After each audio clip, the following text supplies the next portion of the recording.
Hey y'all, it's your girl Wavy Coda, and I am back. I know it has been long overdue. Please do not get on my case. I am doing a watercolor method today on this 6134 by 4 closure wig. I'm really not into the wig world, but I'm trying it for the sake of my clients. I didn't know if it was best to bleach my knots, but I went ahead and tried it. So I went in with a little bit over half a scoop of powder, and I went in with 20 volume developer by TG, and I just eyeballed it really to see if it was thick and creamy. I didn't want it watery.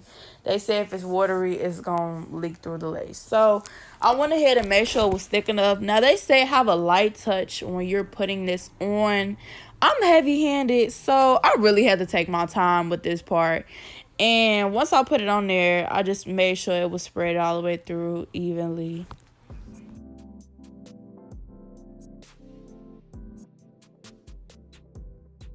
I put this face down on a piece of foil for 20 minutes and I let it sit.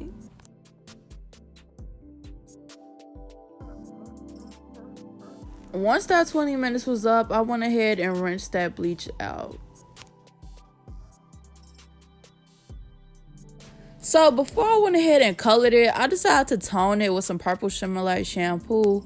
I was just going to do the closure part, but I decided to just go ahead and do the whole wig.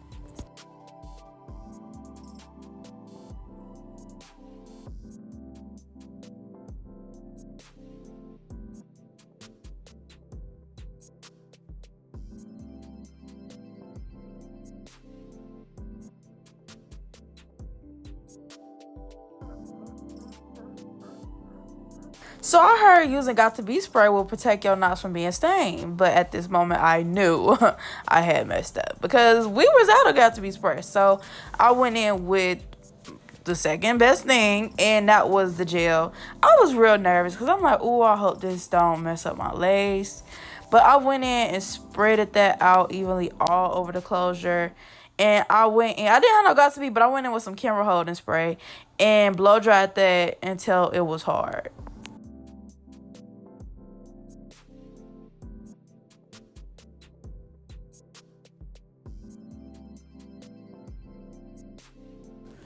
So I went ahead and filled my bucket up with some hot water. I know they be like, make sure it's boiling, but look, you gonna get what this thing give, okay?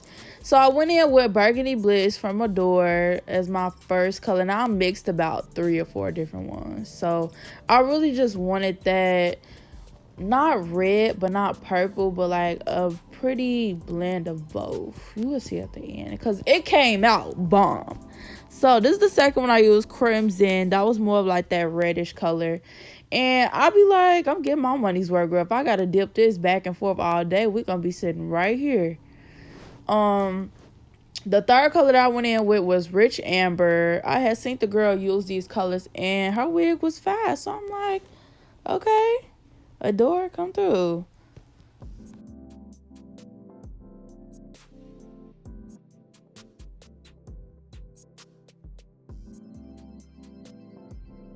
And the last color I went in with was Burgundy Envy. Now, I have bought 2 bottles of each color I just shown you guys previously, because when I did this watercolor method on one of my older wigs, it would be like some spots would be colors, some wouldn't be, some would be stained, some of them would be blotchy. It just did not come out right. So this time I made sure I learned my lesson. So I blended all of that in really, really good. And when it came time to dip my wig, I don't know why I didn't have gloves on, but I did. And I was so excited for this color. I'm putting this on, and I've never tried this color before. So I'm dipping this really good. Now, I really thought y'all was finna see in a few clips and how I did not get everything. I was so hurt. I was like, wait a minute. Now, I'm soaking this wig. It was sitting in this water for about 20 minutes. Y'all, if y'all think y'all got it, y'all don't. Let it sit a little bit longer. Brush it through. Do what y'all gotta do.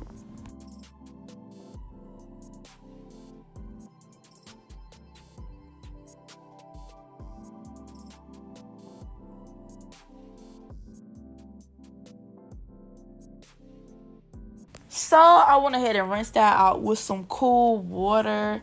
On camera, it looks extremely dark, but it's really not that dark in person. This is where I knew I had messed up, because it was still light on the inside. It was like still blonde a little bit. So I had to go back to the drawing board. And remember, I said I bought them second bottles. This is exactly what it came in handy. Now, it was more purple than I wanted, so I went in with the crimson and the rich amber. And I left the Burgundy Bliss and the Burgundy Envy to the side. And I mixed those two reddish colors in real good. And I dipped it again.